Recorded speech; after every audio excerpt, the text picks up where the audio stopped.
नमस्कार शेतकरी बांधवांनो, आज आपण पेरणी यंत्र या विषयावरती थोडी चर्चा करणार आहोत. पेरणी यंत्राला अनुदान किती आहे, अर्ज कसा करावा, या दोन्ही गोष्टींवरती चर्चा आपण करणार आहोत.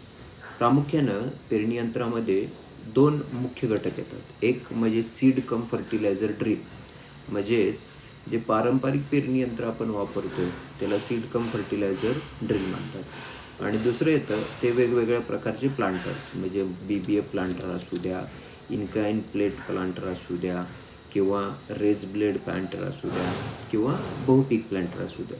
दोन्हीमध्ये पारंपरिक जे पेरणी यंत्र आहे सीड कम फर्टिलायझर ड्रिल, जे मी सांगितलं होतं, त्याला अनुदान कमी आहे. म्हणजे साधारणपणे 14 ते 15 हजारापासून 20 हजारापर्यंत त्याला अनुदान आहे, त्याच्या वेगवेगळ्या पानांच्या संख्येनुसार. तसेच बहुपीक planter, raised bed planter, BBF, incline plate planter याला 30 हजारापासून 70 हजारापर्यंत अनुदान आहे.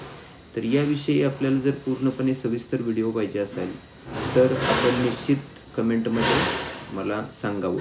मी दोन्ही पेरणी यंत्रांचे आपल्याला फोटो शेअर करत आहे. आपण जर या बाजूला बघितलं वर, तर इथं हे सीड ड्रिल आलं आणि हे जे आलं हे पूर्णपणे आलं प्लांटर आला. तर दोन्हीही घटकांना वेगवेगळ्या प्रकारचं अनुदान आहे. तर शेतकरी बांधवांसाठी पेरणी यंत्राविषयी जर पूर्ण व्हिडिओ पाहिजे असेल तर त्यांनी कमेंटमध्ये सांगा. आपण निश्चित व्हिडिओ यूट्यूबवरती टाकून देऊया. धन्यवाद.